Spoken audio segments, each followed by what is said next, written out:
Let's make some ice.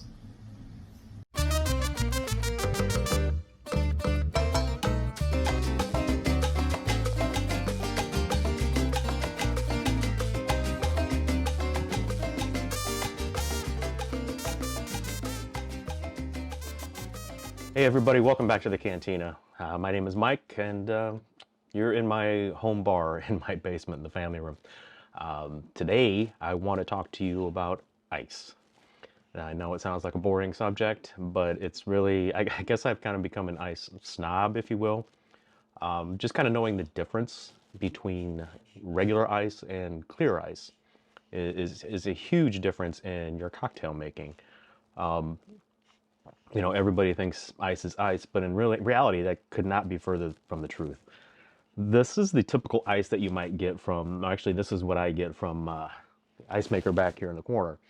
And don't get me wrong, I love this ice maker because I never have to go upstairs, you know, to the refrigerator to grab the refrigerator ice from upstairs, nor do I have to make trays in the freezer down here either. And this is great for stirring cocktails and or shaking cocktails. But the problem with this cloudy ice, or the quote-unquote normal ice that you'll normally get or make, is that it's, number one, it's cloudy, which means it's less dense than a piece of clear ice. And because of that, what happens is that it will melt faster in your cocktail. So if you're serving something where the spirit is the most important part of the cocktail, let's say like a scotch on the rocks or an old-fashioned, where you really want to be able to taste the whiskey or the scotch or the bourbon for that matter, you'll want to use an ice that melts slowly so that it doesn't melt quickly and dilute the drink. You want it to melt slowly so all you're tasting is the whiskey or the bourbon or the scotch. You don't want to get a few sips into the cocktail and have it start to taste like water because the ice is melting too fast. So that's kind of the whole idea behind why we're using clear ice. And in this video, I'm going to show you how I make it.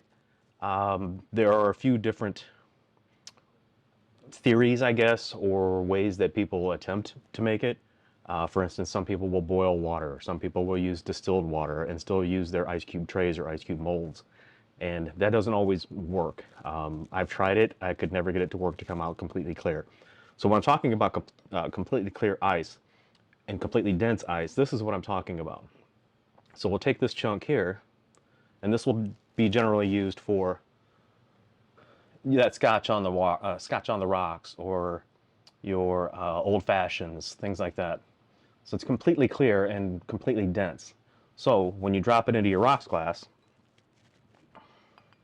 it's going to remain dense and it's going to melt more slowly. So again, going back to not diluting the drink and being able to enjoy it. Now the ice will still obviously melt, but at a much slower rate. So the cocktail will evolve over time, but not so quickly that it becomes watered down. So that's kind of the whole idea behind the ice and the making of clear ice. Obviously, this is a big chunk. The other thing that this really does is, if you care about what you're serving your guests, now obviously I'm in a home bar, I have friends and family come over all the time, but when you make a cocktail and you serve them ice, a big chunk of ice like this, it's impressive. But you know, you don't take the time to measure out every shot and create and craft a cocktail for someone. Take the time in doing that, or going out and picking fresh mint, or slicing up your fruit to make everything look right, and then put it over ice that's cloudy and melts quickly. I mean, that's kind of like serving prime rib on a paper plate. You just don't do that shit. You want to impress your guest. So serving something up like this, where your guest has never seen anything like a large chunk of ice like this, is not only has its purpose, but it's also really cool and really impressive, and makes the cocktail more appetizing, if you will. The presentation is much better. So whether it's in a rocks glass or even in a long glass like this, we can cut or harvest spears of ice as well. So you can see this is a little cloudy just because it's been sitting here, but that's just because it's frosting over. But it's completely clear and completely dense all the way through. So when you put that in your rocks glass, again, it's going to look more impressive. The other great thing about it is that, let's say you finish a drink quickly. Let's say something's, you know, sweeter, something tasty, Malibu pineapple, something like that in a long glass. You know, it might go quickly. It's not a very strong drink. But the good thing is that you can reuse this long spear of ice over again for a second drink, if not a third. So therefore, you're not going through as much of this harvested ice either. So next step here is I'm going to take you and show you exactly how I do it. The good thing is it's scalable, and the only thing it's going to cost you is about $15 somewhere in there for a small cooler that we're going to use. So let's get to that. All right, so to get started, this is all we need. This is a 5-quart Coleman cooler. It doesn't have to be Coleman. Basically, all it has to be is a cooler, this particular shape, if you will. Now, what I used to use is a much larger one, which really didn't make any difference. But it's what I had lying around. And actually, if you guys look in your garage, guys especially, you know, or your father's garage, your father-in-law's garage, chances are there's one of these sitting around not being used. So grab one of these, wash it out, and if you need to buy one, I think I ordered this from Amazon. Oh, I know I did. It was like 15 bucks. So basically, why we're using this is if you've ever been ice fishing or on a frozen lake, anything like that, when you auger the hole in the ice, the first thing you'll notice is that the top layer of ice that's frozen is completely clear. It's beautiful, actually. It's so much fun to go ice fishing and see that. But that's because the lake is insulated along the sides and the bottom, causing the ice or causing the water to freeze from the top down, thus pushing all of the impurities and gases downward. And that's what creates that top layer of beautiful clear ice. This is exactly the same premise. We are insulated all the way around all sides of the cooler as well as the bottom. So we're going to remove the cover first of all, or the lid. We've already done that here. Take the lid off so that it has no choice but to freeze from the top down. So again, what happens? It starts freezing from the top, pushes the impurities and gases down toward the bottom of the cooler, which is exactly why when you make ice in the freezer or from a ice maker like this, it's more of an instant freeze, and it freezes from all sides. So that's why you will see when you take out an ice tray, for instance, out of the freezer and you look at that piece of ice, the cloudiness is in the center of it because it froze from the outside in, from all sides, and it traps all those gases and impurities. So this eliminates that problem. Basically, it doesn't get much easier. I've got it filled up to about 1 inch from the top, and all we need to do is pop it in the freezer overnight.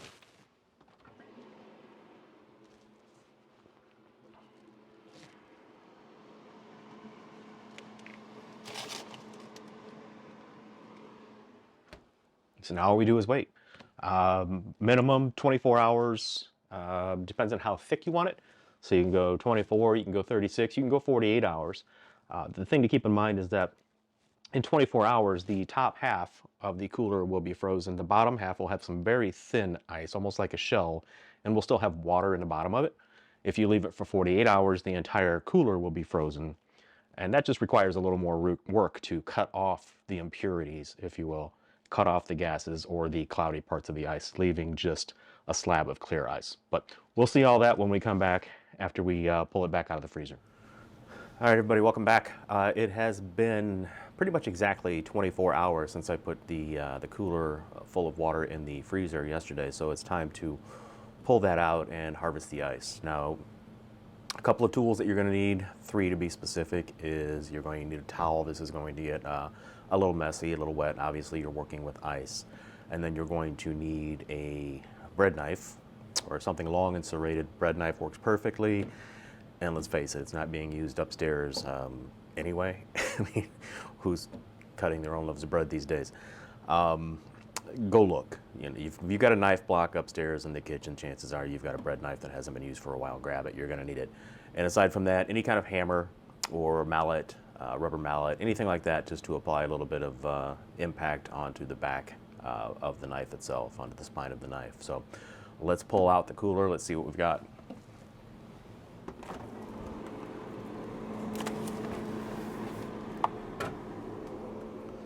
So right away I can tell, or I can see that, and hopefully this shows up on camera as well, that you can pretty much, or you can see right to the bottom of the cooler.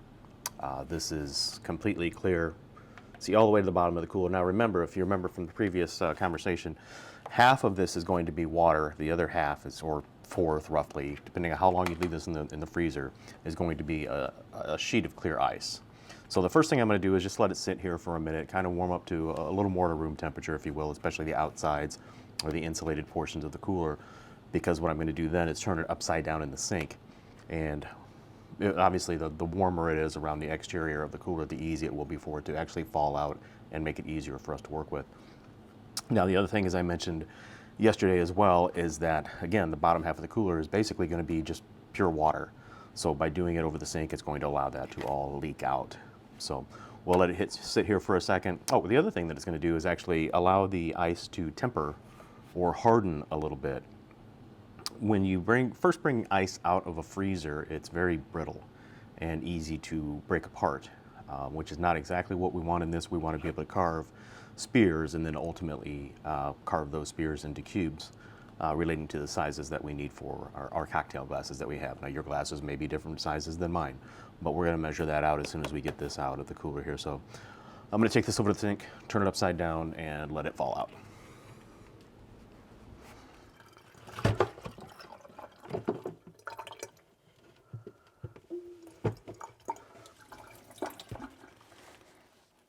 Okay, so the ice is just released from the cooler. I should be able to turn it upside down on the bar mat here so you can see exactly how this is going to come out.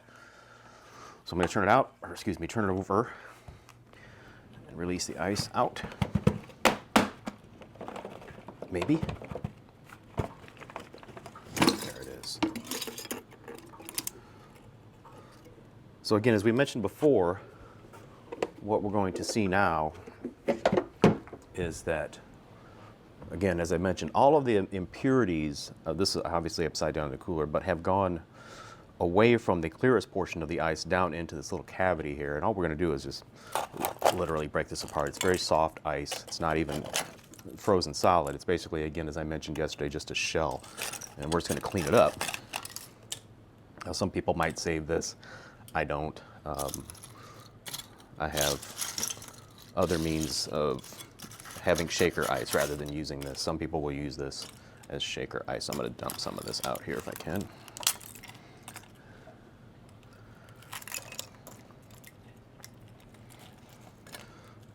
So again, can be a little bit messy. You're going to want a towel or a glove or something like that because you're working with ice. It's cold. So we're going to shave off all this unnecessary thinner ice here. I like it to be nice and as clean as possible.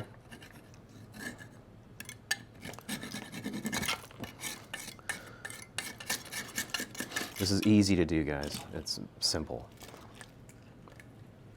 You may want to be careful. It's a little bit sharp. The ice itself, that is, but it's easy to shave off. Now, because of that, obviously, if you want to get really fancy, you can, once you have your cubes and spears cut, you can, for instance, obviously, I'm sure some of you have seen that ice can be shaped into, blocks of ice or cubes of ice can be shaped into diamond patterns, and that looks really cool, but ain't nobody got time for that shit. Okay, so I'm going to set this aside for just one moment and clear off my bar mat. So as you can see, once we get all of that stuff away, you've got literally clear, solid, dense ice to be used to create our cubes and spears. So again, I'm just going to empty this, my bar mat, off into the sink, clean up my workspace here just a little bit.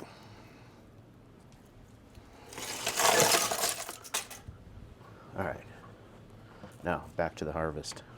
So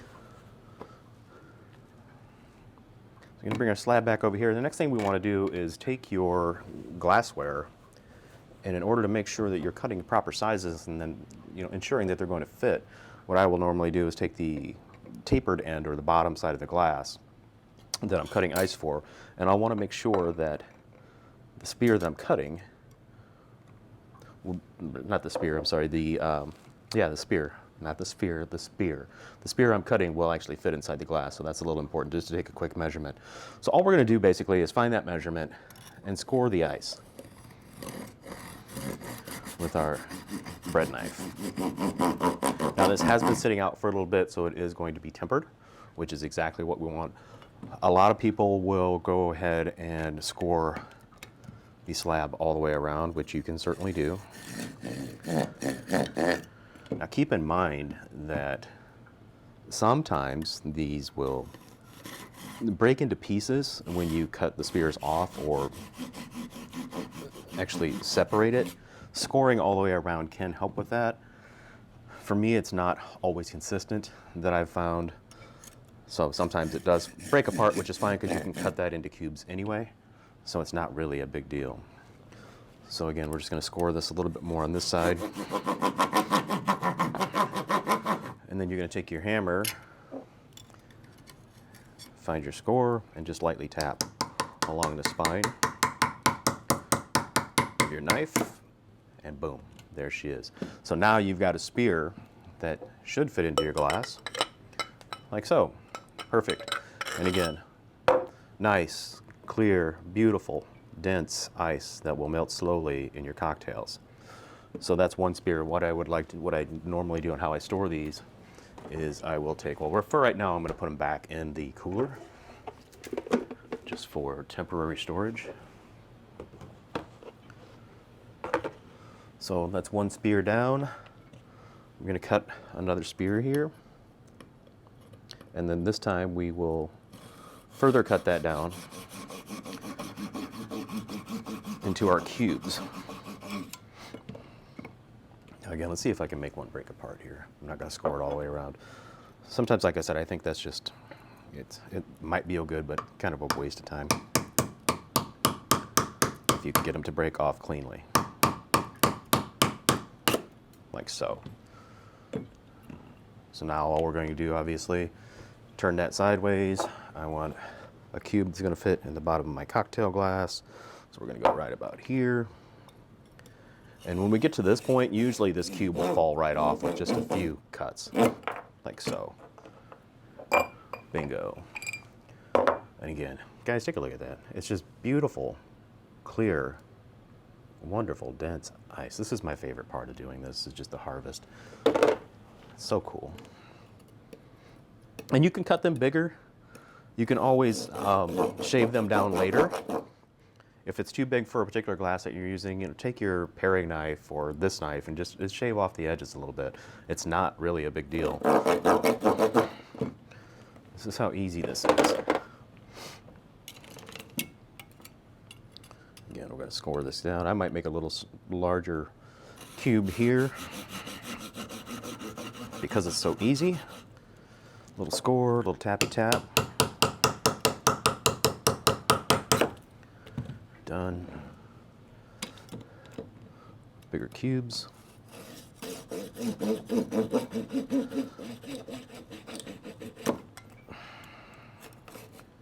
Cold. Create more cubes. And you know, if you do, all you really need to do is to do this a couple times, 2 or 3 times, and you're going to have more than enough ice, especially for a setting like this. You know, you're at a home bar. You don't have an entire bar full of people expecting clear ice. You might have 3 or 4 folks in your basement or your home bar or your garage bar at a given time who is actually going to drink a mixed drink or a cocktail, a crafted cocktail. So after a couple of times of harvesting this ice, you should have plenty. What I will do is put them in a freezer bag and literally just store them in the freezer and take them out one by one as I need them. Easy.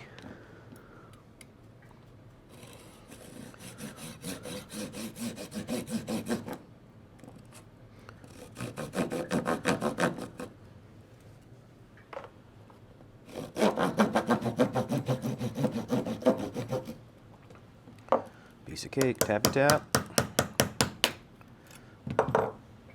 Donny done. Now I've got 2 more spears here. I have for cocktails.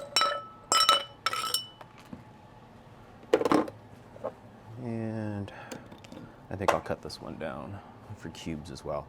For me personally, in my home bar, the drinks that I drink or the cocktails that I make for myself, they are generally more of a rocks glass kind of cocktail rather than a tall, long glass. So for me personally, I will make cubes rather than spears. The majority.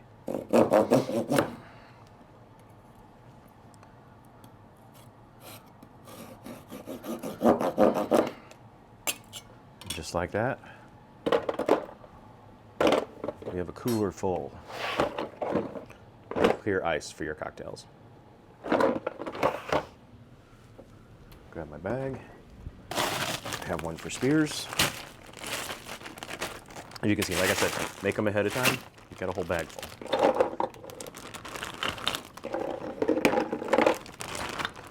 One bag for spears.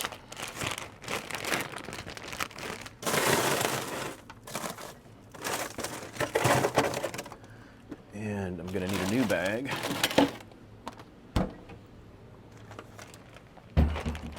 for the cube dice.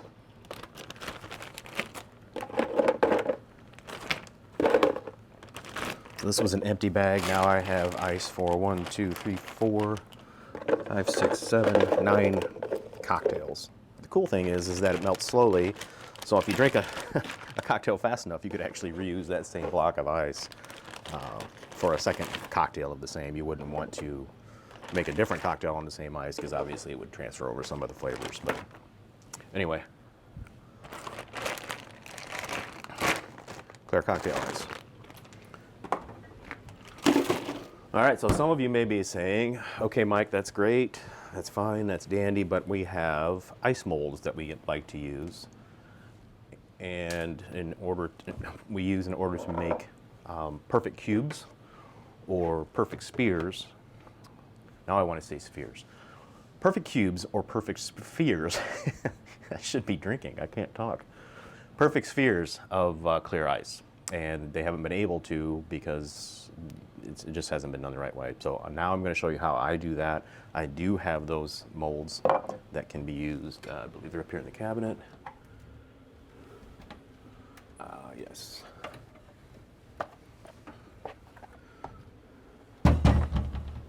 So here are those molds. Spherical and perfectly squared ice cubes. Or not perfectly, they're tapered on the bottom. But the way to do this and the way that I found that is most helpful or most efficient in creating clear cubes or spheres out of these molds is that you have to literally destroy it a little bit. What we're going to do is we're going to put pinholes in the bottom of the molds, silicone molds. You can see my finger pushing through there. Because of the same principle that the clear ice is made in the cooler itself, what we want to do is allow for the gases, as this freezes from the top down, we need to allow for the gases and impurities to filter out to the bottom of the cooler. So it's this very same principle, you just need to allow the gases to escape, because if they don't, then obviously the gases and impurities are going to get trapped halfway through the cube. You're going to have clear ice on top and then cloudy ice at the bottom. So it's really an easy fix. Same thing for the sphericals. We put holes in the bottom of these as well so that we get clear ice out of those too. So again, you're going to have to destroy it. Just take a pair of scissors or some kind of screwdriver or something sharp. Just cut out holes at the bottom of each of the molds. The other thing that you will need to do is you're going to need to suspend them in the cooler itself so that it's halfway up, in other words. Now what I've done is I have a small colander that I put upside down in the bottom of the cooler, and then I'll just set this on top of that. Or the other thing that you could do is use the other mold, set that down on the bottom, use the one with holes on the top that you want to make, and then that way it's also suspended from the top, allowing those gases and impurities to filter out through the bottom. So all you have left at that point is completely clear molded cubes or spheres. So thanks for popping in. Hopefully this helps. It's just to show you how easy this can be. Show you how the clear ice versus cloudy ice, regular ice, can affect the way that your cocktails taste, how long the ice lasts, and basically just to let you know that ice is simply not just ice. All ice is not created equal. So stay tuned for the next one. I'll have more cocktail recipes coming up here real quick. I think the next one I want to do is a Negroni. That is another cocktail that I've grown to love. So we'll do that one next. Stay tuned.